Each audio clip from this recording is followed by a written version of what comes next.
Hello, lovely people. Welcome to another episode of Share the Love. Teresa Marzolph is the founder of Culture Engineered, and she is an HR expert who is here to share with you her tips on creating a business that is a great place to work and a great place to do business. Thank you for being here. Thank you for having me. Hi, I'm Emily LaRouche. Are you ready to make the journey from lawyer to entrepreneur? Every week I'm sitting down with people who have mastered the art of running a business and want to share with you the lessons they've learned along the way. Join me as we experience the highs, the lows, and everything in between as we learn, share, and grow together. Welcome to Share the Love.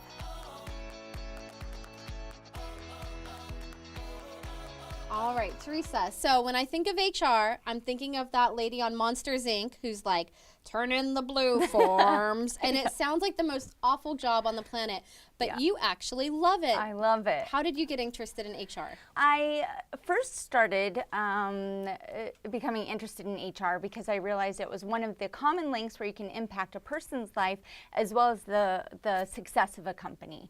So when you combine those two things, it's a really amazing thing. When you put it like that, it sounds like a really important job. Right? Well, I think it's an important job. Yeah, because you figure, we spend a lot of time at work in the day. So if you can make it worthwhile for the company and for the person, it's a double win. So I think it impacts everybody to an extent. Awesome. And I might be a little bit of an idealist, but I've always believed it doesn't matter if you're a one-man law firm and the only employee is you, maybe a part-timer, or if you have 100 employees. I believe you can create a great place to come to work and a great environment and a great culture. Yeah, I 100% agree. So if you have an employee, you have to have a strategy behind it. Otherwise, organic is not necessarily best when it comes to a strategy for HR or people. They can be complex, and you need to go into it with an already existing idea and some structure. Right. Well, and having a good HR person on your side is so important. And the reason that I met Teresa is a friend of mine had an employee, got into a fight with another employee, not a physical altercation, but a verbal fight.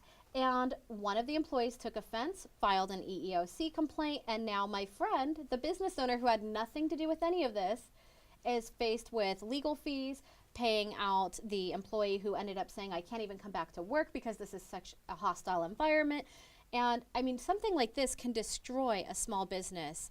And I had never thought of the importance of HR until I heard him going through this stressful experience. So what are some of the things that he could have done or that we can do to be proactive?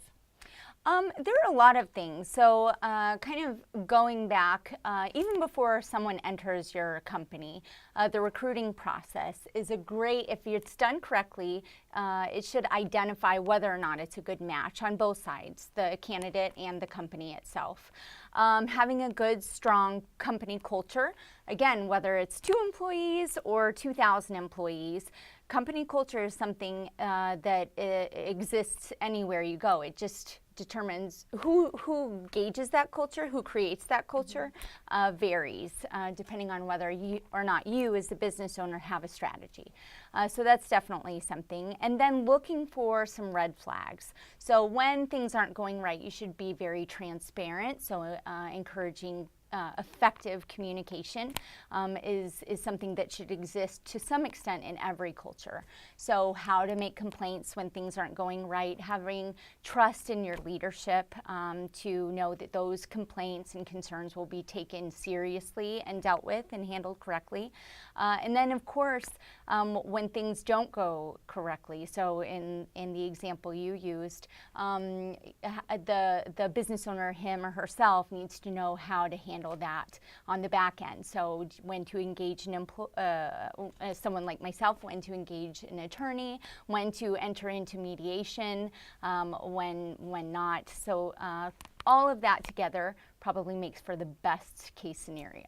So did he do all the right stuff then, calling you up and saying, we need to talk with the employees, we need to have you come in and be that third party, you're neutral, you don't work for the company, your best interest is to resolve the problem? That was, he handled it very well, mainly because he genuinely wanted to know how to make it better for this employee and make it better for other employees, future and existing. And as long as someone has good intentions, they'll get the best outcome possible. So the fact that he called me, not just because it's me, but was looking for answers, looking for, where did we mess up, where can we do better, you can't do any better than that. Mistakes are going to happen, issues are going to come up, you're dealing with people and we're very complex. So I think you just have a good foundation and a genuine interest for doing better and being better, and that's the recipe for success for any company. Awesome. I think the biggest takeaway for me from that experience was it doesn't matter what my intentions are. It doesn't matter how hard I work to be a good person and run a great company. At the end of the day, I can't control other people, and these kind of things can happen, and you may not have control, but it's all about how we respond to it. Yeah, absolutely. Absolutely. Wonderful. So a recent Gallup poll showed 51% of employees are looking for a new job.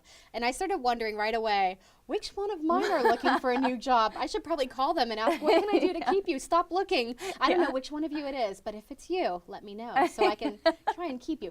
But when running a small law firm, losing one employee can have major implications. I mean, it could really mess up your world. So what can lawyers do who are running a law firm help do to keep their employees engaged and happy? Well, it's funny that you said the first reaction you have is to call employees and figure out which one's wanting to leave or just curious which one it is, because that's the first step, is figuring out maybe on the more positive side of that same question, what do they enjoy? What matters most to them? I think a lot of us assume we know, and most business owners and leaders I get say, oh, well, I'll just pay them more. And that's usually not it, especially in today's world and environment. You can usually, if you're looking for, just more pay, you can find it very easily. A lot of people accept a new job for better pay, but don't decide to get a new job for better pay. It's just kind of that, grass is greener methodology. So definitely the first thing a company should do is ask what matters. Existing employees, whether it's exit interviews, just conversation. We do surveys for employers. That's really helpful because it should be in a constructive way. So that's definitely the first step. The second step is then use the data you collect, whether, again, it's just through conversation and feedback, or it's more, structured like a survey. Use that feedback and the information you've gathered and develop a strategy around it. So looking to improve on things that could be better and really maximize things that are already working. That'll vary for different companies. So I think, not all employees value the same things. And so not all employees stay for the same things or like the same things. And then the third thing for sure is to continue follow up on that. So it's important the communication through that process. If you're asking employees what they think matters most and what makes for a good workplace and what they care about, and then you don't do a strategy, they will be violently angry about this. That's probably one of the most unfortunate things I see, is when they ask, they genuinely want to know, and then think, that seems really complex. I don't know what to do with that, and don't put a strategy together. So once you have it, follow up. You should measure your progress, because happy employees generate better results. So figure out what you expect to see from more engaged, happier employees, whether it's your retention is better and your 51% of your employees aren't looking for a job, or if you're looking for better revenue or better client relations, whatever it might be, and then track how your overall people strategy relates to your performance. Both should move the same direction, which is up. So when you come into a company and you're administering surveys within the company to the employees, how often should that be done? We do surveys every 6 months. Okay. And especially in the beginning, because that first survey is usually the one that you're probably looking at it through a different scope than you ever have before. So that follow-up 6 month is a really, really important time, because employees are aware this is the first time you've done something, at least in a strategic way that you're communicating. Right. So that one is a big one. And then 6 months after that, just to make sure the dial is moving the right way. Awesome. And what I found is when I've asked my team members, you know, what is it that you really are interested in doing? Maybe they don't all want to be a receptionist forever. That's fine. But what I find is everyone wants to be a manager. And I don't think people realize that managing people, it's not a fun job. It's really difficult. It's so challenging. It's not fun. But what I think is happening is they don't realize there are other paths out there. And I'm wondering if you see that a lot and how to have that conversation to say, do you really want to be a manager, or do you just think that's the next step up for you? Right. No, and I think that's becoming, especially when you're going from entry level to the next level, that's the immediate thought is, now I need to become a manager, which it's a completely different skill set, especially sales. The majority of my career has been supporting sales functions within organizations. A good salesperson does not make for a good sales manager necessarily. So I think it's important for companies looking to retain top talent to not only look what brought them to your company in the first place, but what are they looking to do? Why do they think manager is the most interesting thing?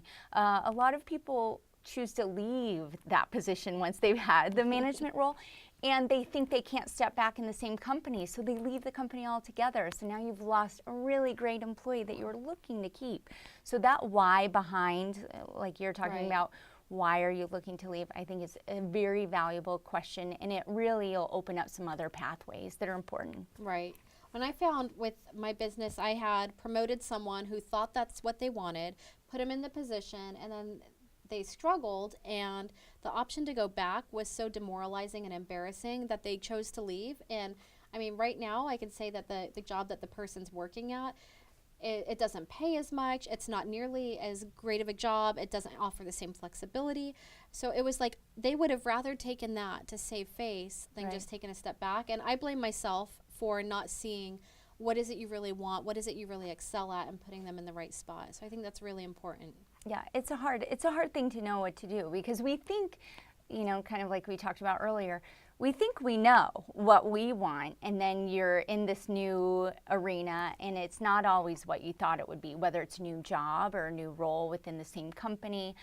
So I think, the best thing that I've found is little insight. So allow someone to manage a project and kind of work them through that project itself, so that they're seeing what it is to motivate people that maybe are not that happy to do it, or the emotional side of management. It's not just the project itself, and a lot of times that'll open someone's eyes to maybe leadership isn't necessarily what I'm looking to do, but this is of interest. Or just constantly encouraging people to take on new tasks and roles and responsibilities helps. That's a great idea. So we can kind of try before we buy or promote, so to speak. Sure. I love that. So another thing that I have been asked at least 100 times, why don't I just hire 1099 contractors? Why don't I just save myself the money, pay them only for what they're producing instead of having people with regular shifts? And I always try to explain that for me, if you're telling someone what to do, they're an employee. That's my thought, at least to define what should be 1099 versus W-4. And then the other thing is quality control. I feel like you lose some of that. So can you just settle this debate for once and for all and just tell everyone out there, when you can and can't hire a 1099?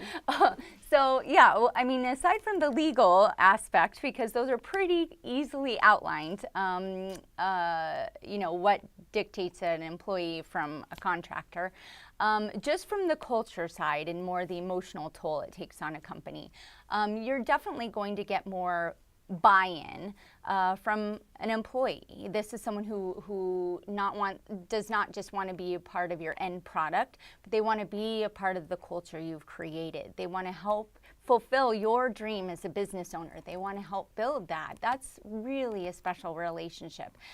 So again, getting away from just the legal aspect, there's this whole other side of that. That's really your partner. This person is, I just worked with a client that it's a family-run business, and it's named after the family. And I looked, they were having some employee challenges, and I looked at the business owner and said, you give them your name. That's your name they're going out and representing. That's you give that only to family. I think taking that into consideration, your business, I know my business is my baby. So when I bring someone into that, it's a very special thing. So I think when it's done right versus a freelancer, a contractor, or whatever you might have, they're there to help you fulfill a project, but they're probably not there to help expand or develop or build on your culture, your dream, your vision. They're there to exchange a service. They're not going to change the baby's diapers. They want to do their job and they want to get out. They're not there for the ugly stuff. Clocking in, clocking out. Yes. There you go. Versus employee probably is there for much more. And I felt that I've 100% agree. And I know people are like, you could save so much money. You could make all this money. It's at the end of the day, it's not always about the money. Yeah. And so you talk about culture a lot. Your business name is Culture Engineered. And I think a lot of people, when they think culture, they're thinking the slide downstairs, the popcorn and slushies. I had a scooter at one company I worked at. I rode that scooter all over the office. I didn't walk to that bathroom ever. I scootered. I'd get bored, I'd scooter. And that was great, but that isn't necessarily culture, is it? No. It can be part of it. That's the fun side of culture, just like there's fun sides of everything. But I think the culture itself is the true grit of the company. It's the pulse of it. There's some companies. I just went to a presentation by a venture capitalist here I think last month, and he talked about one of his companies that he's working with. They walk in and you can feel it's just electric. You can feel it. Everyone's charged and excited, which is important because it's in tech. So it's really important that everyone's committed to it versus you get some Debbie Downers in tech right now, and the whole industry laps you. So he talked about how just amazing it is and how it really dictates the performance. He said actually he invested in that company primarily because of walking in and feeling the culture and just what it's doing and what they're committed to. So, at the end of the day, just like any brand, your culture is really going to be, during your hard times. We're in a benefit right now. We're in a healthy economy. So I think, everyone tends to be happy. We're not doing layoffs and pay cuts as much. Right. During those down times, the culture is what, just like a good brand, the culture is what will allow you to survive, allows you to retain your top employees. I was at a company once where we had to do a 10% across the board pay cut. I stayed with that company because I believed in them and I knew they didn't have the money to do more. So again, because of the culture they created is why I stayed. I could have gotten more somewhere else for sure, but I believed that they would do what was right, and it paid off for me and the company because I worked my butt off for them. Awesome. I think you touched on something really important too. Culture is not just great for the employees, great for the business, but it could be part of your exit strategy too, right? I would imagine that if you have a great culture, it's documented, everybody knows it, they understand it, that when you go to sell your business, that's going to be attractive to an investor. So it really is, and like I said, he talked more about it than probably I can speak to, but he definitely did say that if there's not a good culture, he already knows there's underlying issues. There's likely a change to leadership and such. And when you look at money, when you look at performance of companies with good engagement and an overall strategy in place, they outperform other companies. So I think it's a 26% more profitable is what companies usually are if they have like a people strategy, an engagement strategy versus those that don't. So, it's a definite correlation that can't really be overlooked much. Awesome. I love the thought of culture, and if you're looking to maybe take on a partner with your firm, you probably want to make sure you have your culture documented and you're talking to them and making sure that a potential partner is on board with it, because this is kind of the heartbeat of your company and you want to make sure that it's continuing no matter who comes in. So I have some rapid fire questions for you to wrap up. Okay. What is your favorite thing about being an entrepreneur? Choosing who I work with. I get to, in a company, in a traditional setting, you don't really choose who you work with. You work with who you work with. I get to work with some of the best people in my space. So consultants that are just, I really thought it would be a lot more competitive. It's a lot more collaborative. I find people that can help companies better than I can in certain areas, and it's exciting to work alongside them, as well as clients that really know their industry and just help them fulfill what they're looking to. That's exciting. Awesome. What is your favorite movie? I'm not much of a movie person. My husband teases me all the time that I watch the same movies over and over. I think The Godfather, as gory as that sounds, but I think the original Godfather, I loved that movie still. So yeah, that's probably it. We'll do a coming soon business lessons from The Godfather. Yeah. See, they had a great culture until they didn't. Yeah, exactly. What is the most over-the-top employee perk that you've heard of? There are a lot. I think, a lot of the breweries, it's such a thing right now, and I think they really are going above and beyond. So you look at Fat Tire or New Belgium, and they give bikes. They do I think, bike after a year, and it's a nice bike. I just went and saw one auctioned off. It's a great bike. Or they have a series of them. So I think that's probably the best one, because they really encourage folks to ride their bikes to work. So that's pretty impressive. That's cool. I like that. What's one unique employee perk that most of us can afford to do? It won't break the bank, but it improves employee satisfaction. Oh my gosh, food. So especially if you have millennials, there is just this amazing love of having food in the workplace. So not only are they making it work-life balance successful, so you can work from home, this and that. When you do come in, there's this reward of food. So my sister-in-law is amazing at what she does. She just changed jobs this year, and I asked her about it. I saw her just a few months ago, and she said, it is great. They allow me to work from home, I think 3 times a week, but also have free breakfast every day that I go in. And I thought, this is probably $5 a week that is costing them for her, $5 a week. Can you imagine if they give her a $20 gift card at the end of the month? That's not that exciting, but they give her food. I don't know even what it is about it she likes, because I didn't ask if it's the, sitting with coworkers, if it's the quality of the food, if it's just not having to make it. She loves it, and it's cheap. Maybe the convenience. Yeah, it could be. Awesome. Last but not least, how can our viewers find you?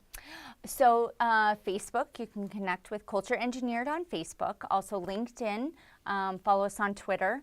And then also our website, you can actually, inquire, see our blog, or also launch your survey in your workplace for free on our website. Awesome. So click on the links below. I actually love your blog. If you have HR type questions and you don't have an HR consultant, go to the blog at Cultured Engineering. You might just, Cultured Engineered, I keep calling it engineering. Culture Engineered. Visit the blog, check out what she's got, and if you still can't find the answer, ask her. Yeah. Thanks so much for watching, and thank you for being here. Thank you so much. I appreciate it. Yay! Thank you so much for watching this episode of Share the Love. Make sure to give us a thumbs up, share, and subscribe on iTunes, Stitcher, YouTube, and Google Play to get the latest content.